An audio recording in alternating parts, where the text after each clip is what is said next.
Today's presentation teaches the importance and value of building a professional network beyond Facebook and LinkedIn. Although we are taught to control what we can control, the stark fact is much of our success and satisfaction cannot be done alone.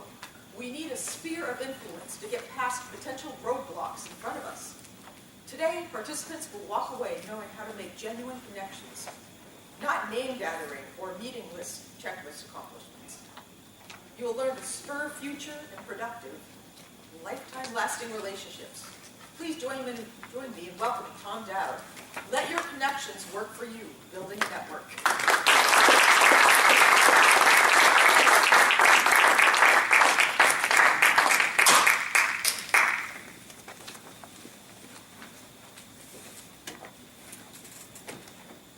Have you ever imagined your own funeral? Who will do the eulogy? Who will be your pallbearers? Who will attend or even care? I attended my own funeral. Let me explain. But before I do, I need to disclose that no one died or was injured in the making of the speech. On a typical day where I was happily checking out Facebook at work and playing solitaire, I got the call nobody wanted. June 6th, the anniversary of D-Day. Not World War II. Displacement Day. The day my 23-year job was eliminated. Just like that, it was all over. Hard work, tenure, and skills had nothing to do with this cost-cutting decision. Is it curious that my first thought wasn't to call my wife, that I had to find a new Toastmasters club?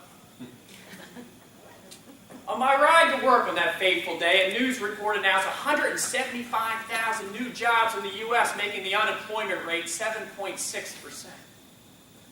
On my ride home, I was on the other side. One of the 11.7 million unemployed. To grasp the magnitude, take the entire population of New York City, then add 4 million people. The call was like a shot to the head. I was being put to rest and people were preparing for my funeral. Condolences rolled in. Hugs happened. Tears flowed. How will people see you when you're gone? An old manager once asked if I ran through a wall, would people follow? At the time, I didn't know the answer. I needed to know the answer. That was a lifeline, a call to action. Fast forward 6 years later, I don't recall a more common day. A day of self-reflection, a chance to hover over my dead body and ask, was my life and career a success? The notes flooded in. Tom, you touched me. Personally and professionally, more than you'll ever know. Tom, we love you. This is your next speech. I ran through the wall, and people followed. But how was I going to tell my 3 daughters that Dad was being sent to a farm just like his child and a dog? The spending freeze on shoes, clothes, and pizza is worse than death to teenagers. My middle child's head tilted at a mourner's angle as a tear slowly rolled down her cheek as if to fall on my casket. My youngest held me in a bear hug as if it was the last time ever. My social media conscious 16-year-old told me that all responses to the relocation question on Facebook is no. As if I had a choice. The denial, the anger, the acceptance, the exhaustive feeling of having my family watch my own demise. But my support system refused to let the last nail go into the coffin as they put in a crowbar made of emails, phone calls, and leads. I was being resuscitated. How many of you have a will prepared? A will reduces stress and chaos. The run through the wall question 6 years earlier had been my wake-up call. I didn't realize how it would prevent my professional passage. My eyes were wide open as I built an extraordinary career-saving and life-changing network. In Keith Ferrazzi's book, Never Eat Alone, he notes, build it before you need it. Real relationships built over the years provided me meaning and are the reason for my success. I wasn't 6 feet under. I was 6 degrees from Kevin Bacon. Or at least my next big leap. I wasn't flatlined. I was alive, and my support system was my CPR.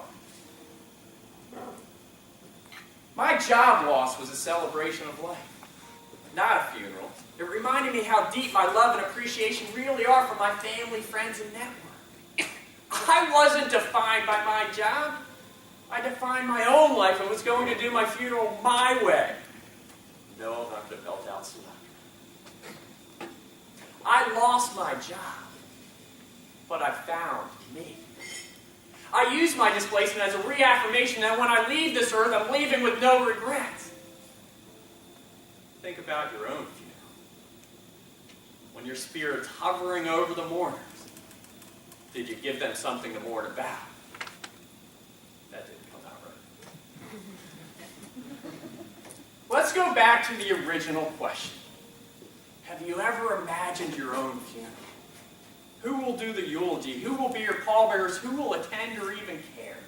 My eulogy was shouted out by the many key people in my network who blew my trumpet with humbling accounts of who I was and had become.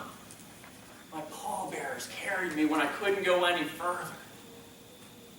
The overwhelming flood of notes and messages showed you care. I have to admit, I started writing the speech immediately after I got the call, including the ending. We all know we're going to die, not that ending. The speech ending, the one where I secured a job. It wasn't overconfidence. Just the belief that I'm surrounded by an ironclad network that refused to stop giving me oxygen. Are you ready to see your own funeral? I saw mine.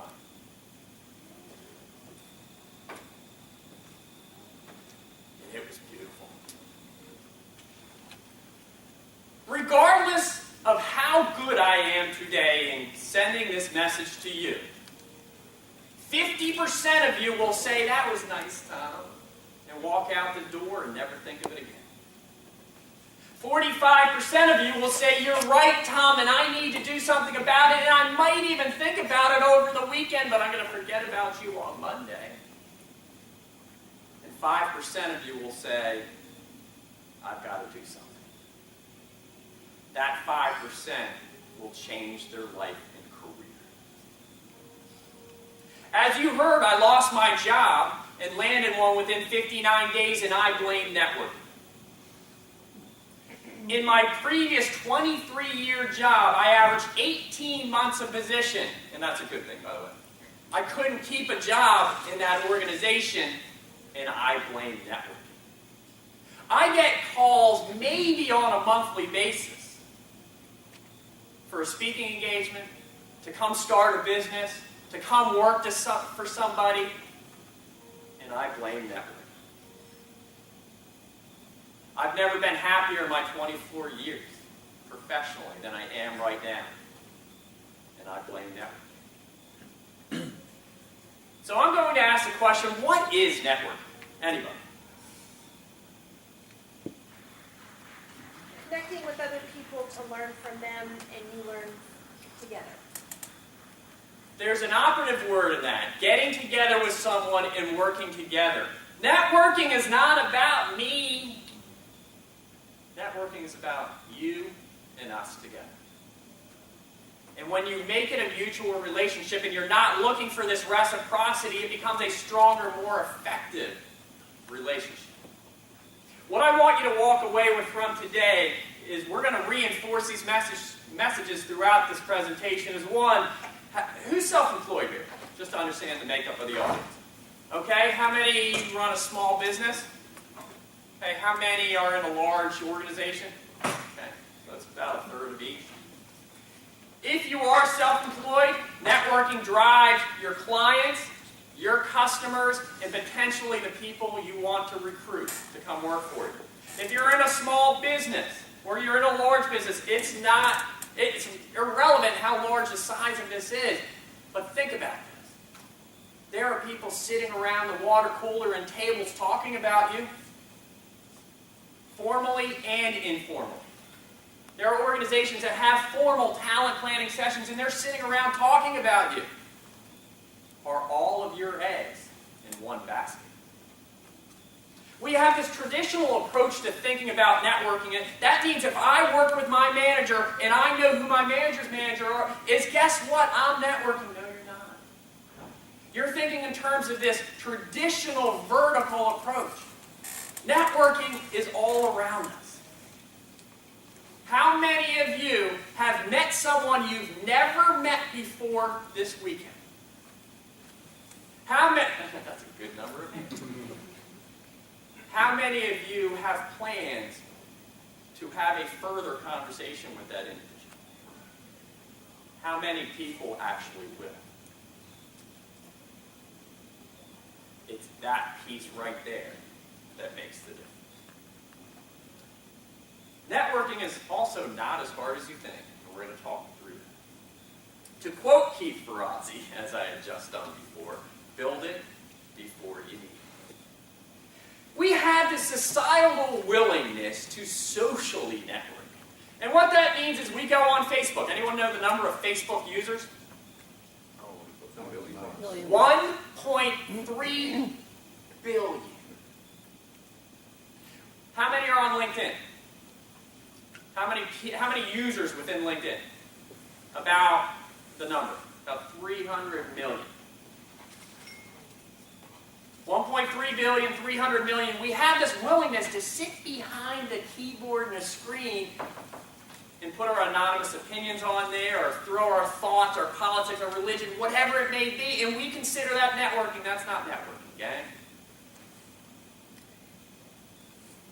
That's connecting, but networking is about building real relationships. It could be the start of something. You can go to a high school reunion, now you know all about everybody at your high school reunion, so you start actually having deeper conversations because you don't have to catch up about the kids anymore. And so you can have these deeper relationships, but we have this societal willingness to do it more on the background. And it's teaching us to move further away from personal connections versus further towards. And we need to do more of that to effectively network. I heard this guy from Visa talk once, and he said the average college student, about 50% of all college students at the time of this conversation, it was a couple years ago, had Facebook. And there's they average about 400 friends per person.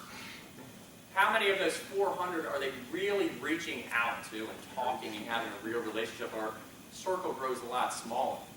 But how effective is that circle? Harvard Business has an article out there on networking. It's called How to Build a Network. Does anyone know who William Dawes is?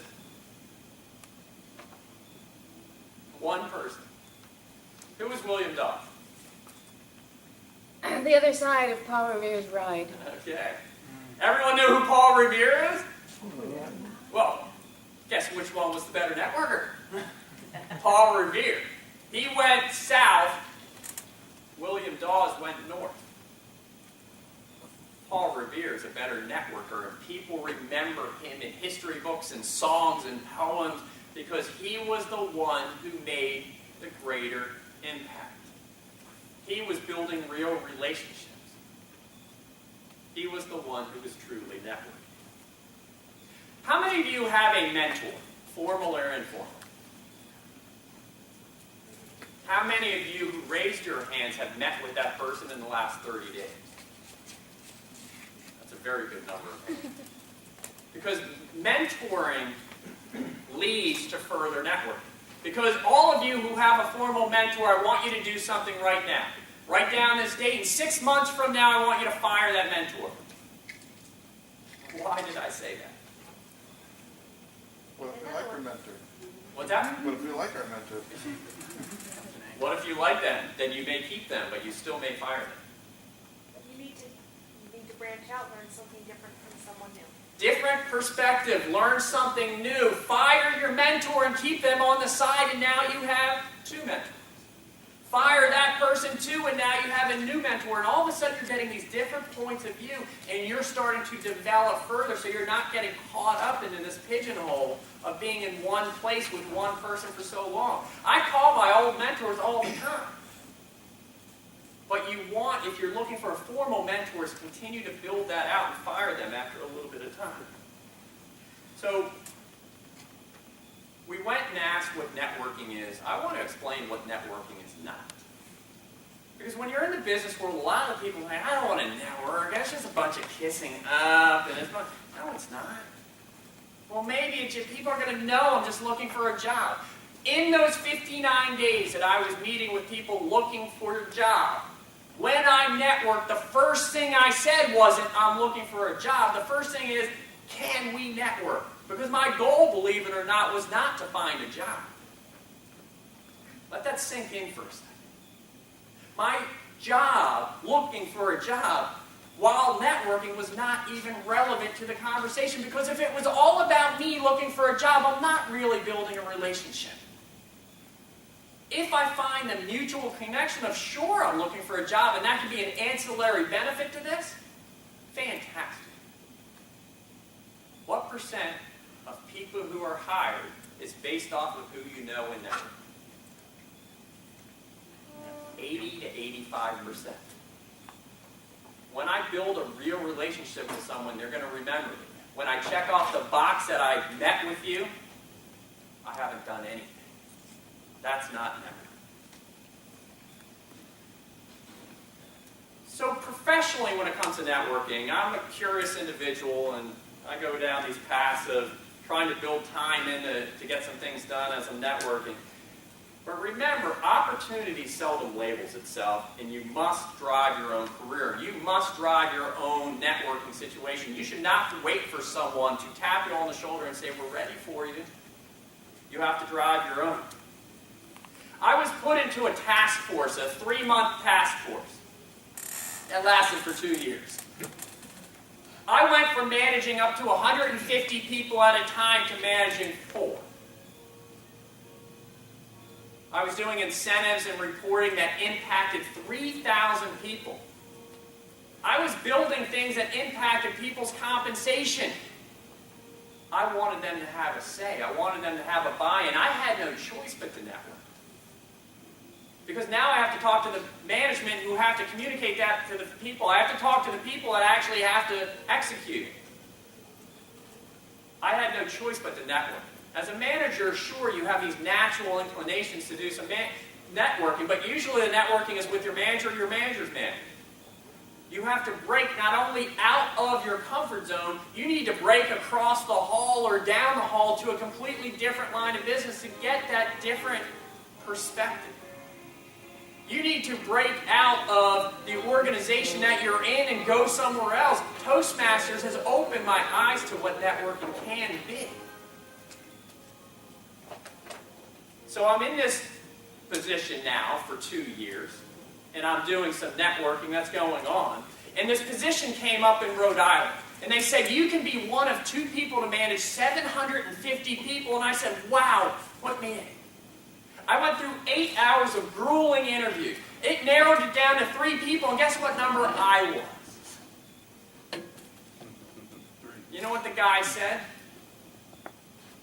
I gave it to the people that had a little bit more experience than you, but your answers were great. I saw your vision. I saw your strategy. You were right up there with them. I had no idea who you are. I didn't even know who your boss was. So I said, thank you. I appreciate the honest feedback. And what's open on your calendar 2 weeks from now? And we met. 6 months later, he calls me and says, Tom, one of the people left. Do you want the job? Sight unseen, no interview needed. Because we had built a relationship and we kept in touch. In fact, 10 years later, we're still in touch. That's real relationships. And I turned down the job. Real relationships.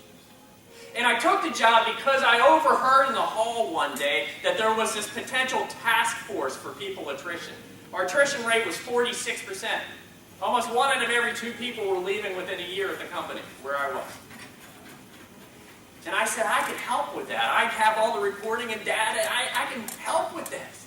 So I put myself in, and then all of a sudden I realized I had no one reporting to me. But yet I had to fix a problem that impacted at least 3,000 people, if not 28,000 people as you spread it a little bit wider. And I couldn't do it alone. I had to bring in HR and personnel. I need to talk to the managers. I need to figure out and talk to the people why you're leaving. Why are you staying? I had no choice but to network. Networking is not kissing up. Networking is learning to maneuver through a complex organization. It's learning to build real relationships over time that bring sensibility to what you want to accomplish. But the other message is that networking grows exponentially. You have money in the bank. If it's under your mattress, it's not doing work for you. When you start to build your network, it starts to do work for you. One person turns into another. And so you build this exponentially. So our company was 28,000 people, was taken over, and overnight we were 300,000 people, and there I was about to get lost into the wave of people that was in. My new manager just happened to be from the new company. I happened to be coming off of a task force.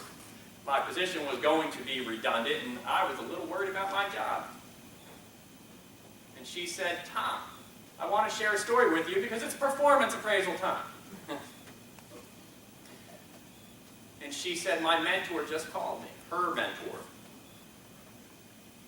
And she said to my manager, a bunch of people are sitting around the table talking about you, Kathy. And your manager sat there like this. Didn't say a word. Nobody knows why. Was it a bad hair day? She didn't like her? Styles clash? Doesn't matter. But when your manager is sitting like this, when it's the discussion about your next career move, your potential development, your potential promotion, and all of your eggs are in this basket, how productive is that for you? And she said, okay, Tom, next level comes up, and your name popped up, and there's 15 people sitting around the table. Of those 15, how many do you know? And I said, oh, 12 of them are from my old company. I know 12. And she said, how many of those 12 could you pick up the phone and actually have a conversation, and they know who you are, and you know who they are? And I said, 3. And she simply said, you have some work to do. And so for the last 6 years, I've been meeting with one person once a month for 30 minutes for 6 years. And every time I have a conversation, I started with a couple levels above me. And why did I say a couple levels above? To put myself out of my comfort zone. If I'm going to truly develop and gain confidence to have this right conversation, I need to gain confidence, and I need to put myself and stretch myself further outside of my comfort level than I ever would before. And so I spoke to HR. And if you're self-employed or in a small business, you might not have HR, but there's someone that has this type of background. And what background am I talking about? Why would I select HR? So you know everybody. They have this global, broad view of the organization and world. They can help move you along. I end every session, and I started on this very one, who else should I meet with? Think about that. You do that 3 times, and you get 3 names at each one of those conversations. You have 9 names. You have a year's worth of networking to do. So I talked to these people, and I said, okay, I spoke to the HR person, and they said, oh, you should talk to this person in talent planning because they're the ones sitting at the table that's having this conversation with people. Talk to the decision makers.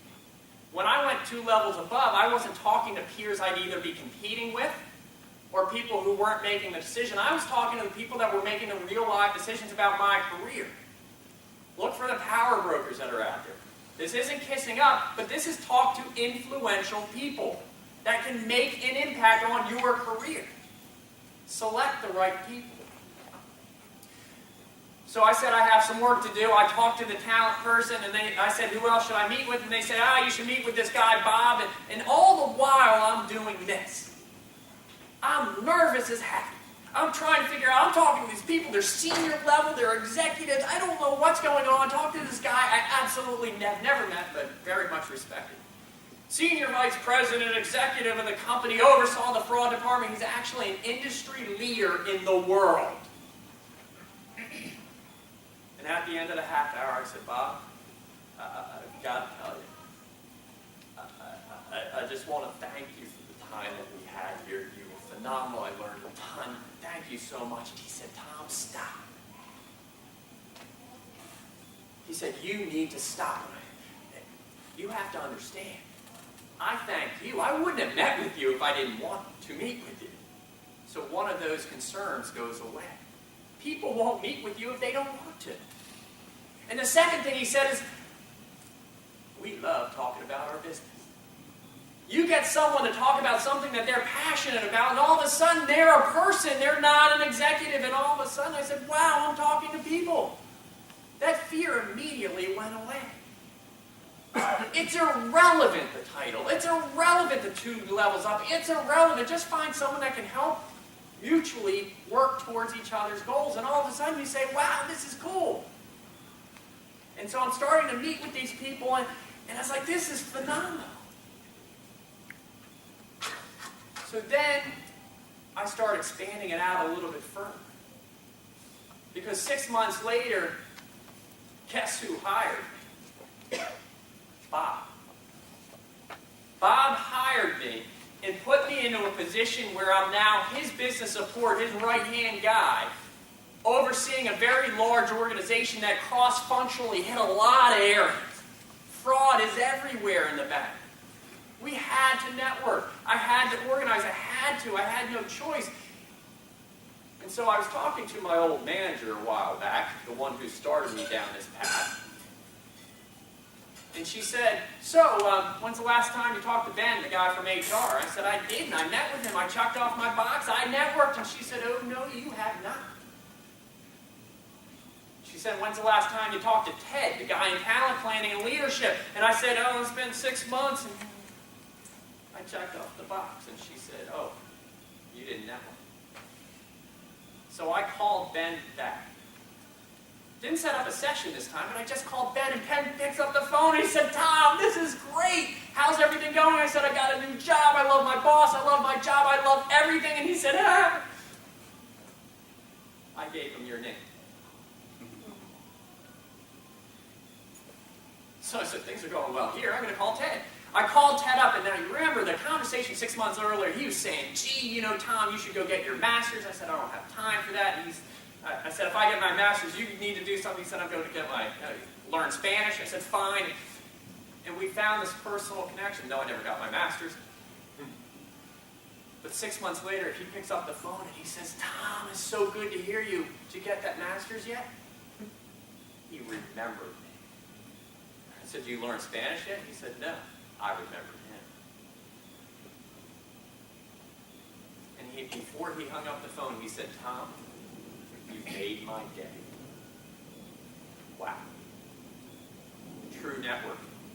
When I lost my job, he was one of the first people to talk to me as a mentor, and he said, number one, Tom, I know how you love Toastmasters. Have you written a speech? I said, I already wrote it. He said, are you keeping a journal? I said, yes, I am. He said, are you going to turn that into the next book? I said, absolutely. That's how much he knew me. And he was right there for me to support me all the way through that. And so as you're having these conversations and you're talking with people, you have to build a real relationship. When I lost my job, I walked out with a file that was this thick. That speech I started in the beginning was true. I wrote the speech. I wrote 90% of it, including the ending. It didn't change much from there. I walked out with the utmost confidence that with this thick folder of people that I've networked inside the organization and outside, when I lost my job, I didn't lose my mentors. I didn't lose my network. They came along with me, and guess what? My network got bigger. And I set this strategy in motion. And there's several strategies that are in the book, but the one that won for me was go through LinkedIn alphabetically. I never got out of the E's. I got to a guy with the last name C.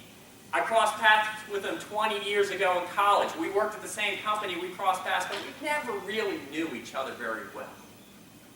And he says, Tom, I have no openings, there's not a lot that I can do for you. However, there are 4 people that used to work in the old organization and who are here now. Maybe they can help you out. I sent those 4 a note. 2 of them sent something back, 2 never heard back from.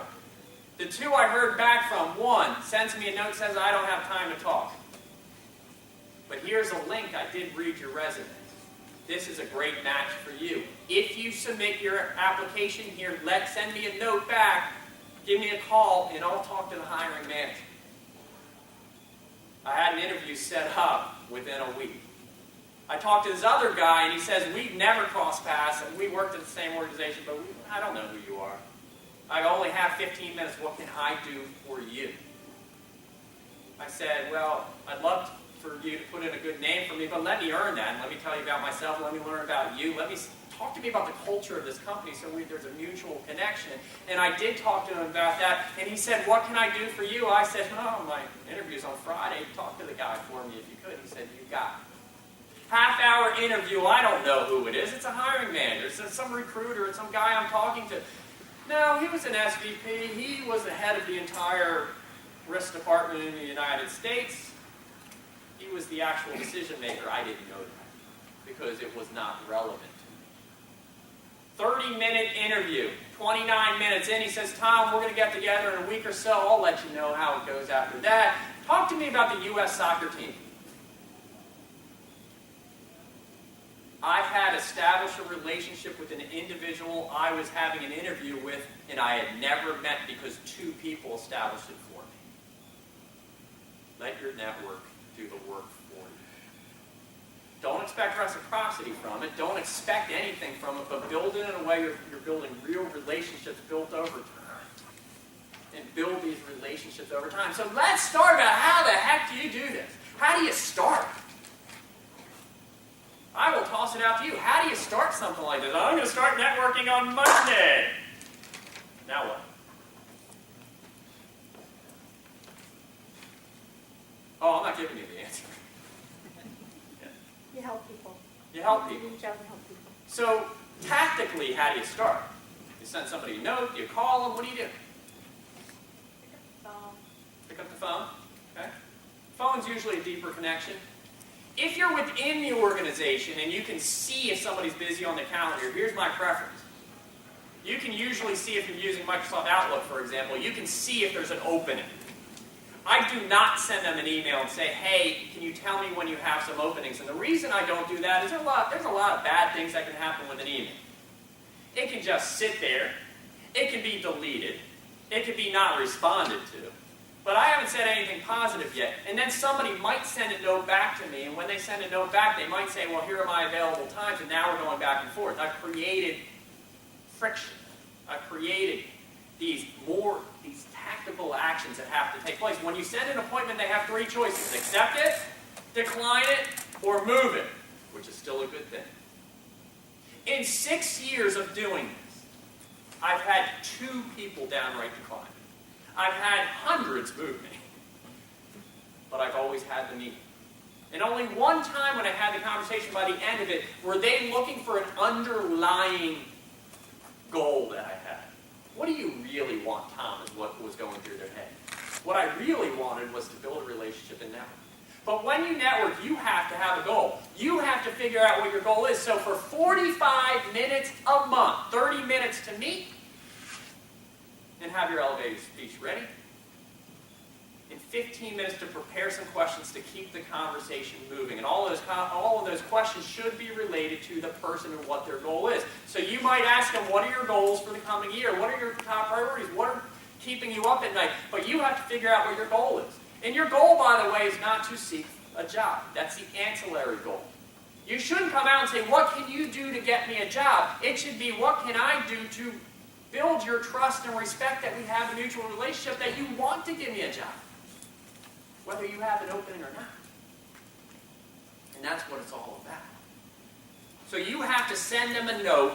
It benefits you if you have access to their calendar. If you have to go back and forth, you want an introductory paragraph that says, here's who you are. Short, sweet, to the point. My name is Tom Dowd. Here's what my role is, and here is my goal. My goal is to network with you, to understand the complexity of this organization, to broaden my business acumen, to understand more about what you're doing so I can bring it back to people I'm working with. It could be I have a project going on and I need some information about it. I have a fire drill going on. I need some answers. All of those are your goal. The goal gets you in the door. The half hour gets you the rest. You have to know what you want in the networking session, and you need to be prepared and spend that 15 minutes ahead of time, but it's not as hard as you think. I want you to understand when it comes to networking, it's not as hard as you think. If you are self-employed, you still need the power of networking to bring in your customers and clients and possible recruits. If you are in a small or large organization, don't kid yourself. There are people sitting around a table talking about you, whether you like it or not. You want it to be good. You want to build a relationship. Break out of the traditional focus of put all your eggs in one basket and talk to your managers. Take it to a point where I was in a situation and my name popped up and my manager didn't do this. My manager said, Tom's a real pain in the because she and I had an argument the week before. We all know talent planning reviews based off of the last 2 weeks. You know what my mentor, who was sitting next to her, said? You have a style difference. You know what the person next to him said? Is I've worked for him for years. You want him, anyone wants him in your organization. All of a sudden, around the table, people started saying, and my manager, who had the biggest voice there, had nothing to say. Are all your eggs in one basket? It's not as hard as you think. We're sitting here in a room full of people that can help us. Help us sell more, help us buy more, help us to connect, help us to do a lot of things. You're staring at an opportunity. Opportunity seldom labels itself. So let's take some questions or comments. Yes? Anyone have a question? Yeah. It sounds to me like you came at this, you were working at a job in the field for 20-some years, right? Mm-hmm. Got laid off. So you've got that big batch of experience to draw on. Supposing you want to network, but you have a field in mind, but you don't have the skills or the experience yet for that. How would the networking conversation go? Because I might not have that much to offer like you do. Yeah, that's a great question. The question's relating to what if you don't have a big pool to pull from? Oh, you have a pool. And what you'll find is that within your network, your primary network, your family, your immediate friends, your immediate colleagues, they are the least productive part of your network, by the way. They are the ones who gave me the most sympathy. They are the ones who gave me the most pats on the backs. They are the ones who said for every door that opens or closes, there's a window that opens. And I appreciate the sentiment, the support, all of that behind that. But they were the ones who said, I'm not sure because I know you too well. So they're making assumptions for me. What you want to do to answer your question is break out of those assumptions. So you can go to places within the field and ask anyone, do you know anyone in the engineering field? Do you know anyone who works within banking? And then you start getting names. And when you have these conversations, even if someone says, I'm really not, I'm not sure how much I can help you, the answer is yes, you can. How many people do you know that are in that field? Do you have anyone else I can meet with? And you may get around. It may take a little bit longer, but you'll get there. Go to LinkedIn, base it off of positions. Go to groups and look at the groups there. And go, I'm in the risk management world and financial institution. Put in risk management and LinkedIn, and all of a sudden all these groups pop up. And then you start looking to see who's in the group and offer a connection to them. And then send them a note saying, hey, do you have time to meet? That 15 minutes of preparation, by the way, have something you can copy and paste in so you're not recreating your thoughts all the time. Change it, to meet your goals. But have a LinkedIn message ready to go so you can copy and paste and be efficient in what you're doing. I spent a lot of time in the networking talking to people I had no idea what field they were in. And let me tell you the kicker. When I got my job, I still had all of these networking sessions set up. You know what they all said? Congratulations, Tom, let's go ahead and cancel the meeting. And I said, no, no, no. This is where networking begins. Because now you're going to see the true relationship being built. And all of a sudden, they became different conversations because now they're sharing with me what they know. And now I can say to them, what can I do for you?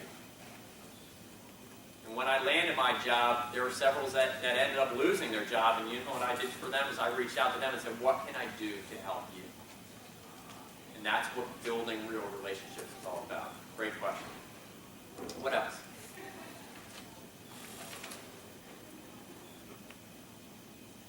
So I'm going to end on a story. In this organization I was with, very large, I was down in Charlotte, North Carolina, and I was there for this leadership group.